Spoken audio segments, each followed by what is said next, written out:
Hey, it's the weekly inspiration. Welcome, family and friends. If you're new to this channel, this is the Family and Friends YouTube church channel where we use scripture-based motivation to inspire one another. Because let's face it, scripture is the best way to inspire one another.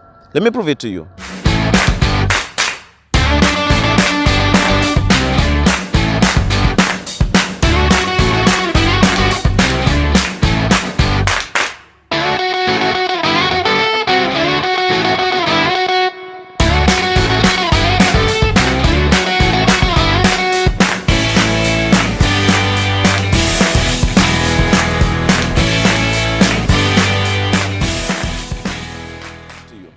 So let me use the scenario of Moses and the children of Israel out of Egypt into the promised land.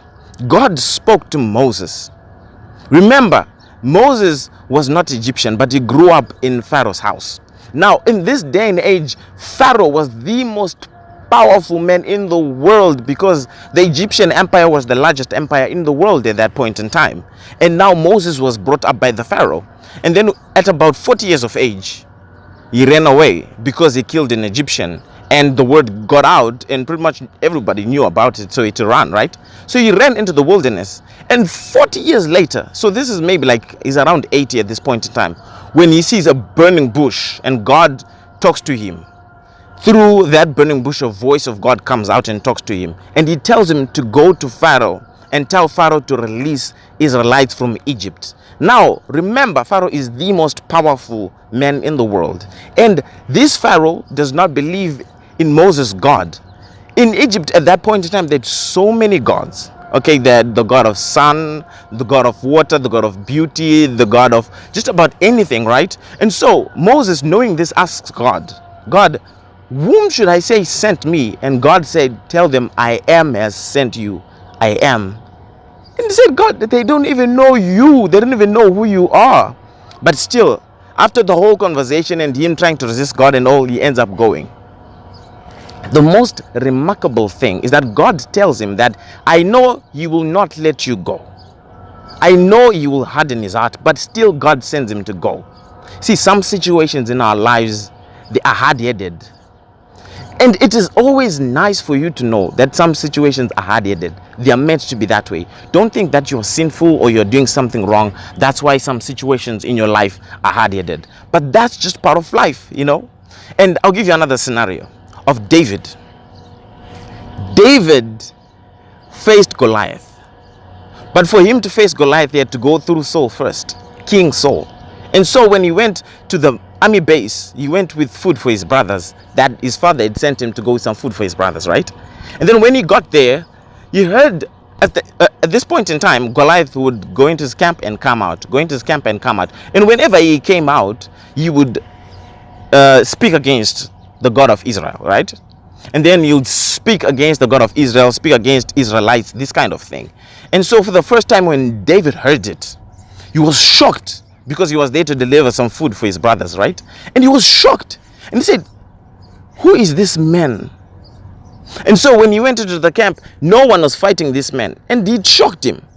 And so he approached the king. And he told the king that I can fight this man. And the king laughed at him.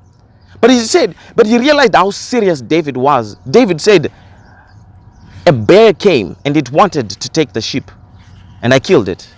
And on another occasion, a lion came and it wanted to take the sheep, and I killed it. So how can't I take this man? And he said, this man has been a soldier from his boyhood days. And now he's a man, and he's still a man of war. And you are just a boy. David was 17 years of age at that point.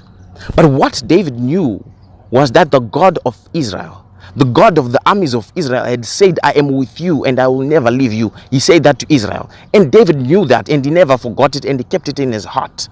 It's the same thing that I want you to know today. That God said, I will never leave you nor forsake you. In Hebrews chapter 5. It's not Romans chapter 5. I'll check that, yeah. He said, I will never leave you nor forsake you. And so Paul said, that I may boldly proclaim, what can men do unto me? You see, David went against Goliath and killed him. A man of war, a giant at that. Why? Because he had faith in God. See, Moses went against Pharaoh. That Pharaoh is the same Pharaoh who was killed in the Red Sea when the Israelites walked through the Red Sea. And that water closed up, killing all the Egyptians, including the Pharaoh. He was the most powerful man in the world, from the most powerful empire.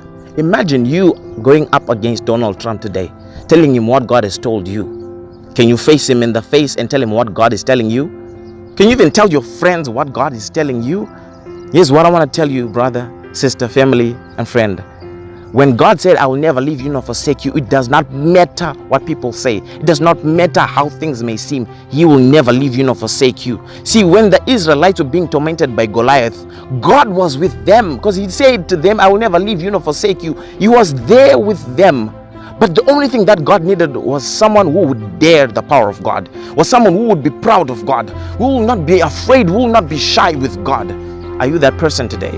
God is with you, and he wants to prove himself to the world that he is with you, and he is with his children, and he wants to show his power to the world. Are you going to be the one that he's going to use? Let it be you that he uses this week. Till next time, God bless you.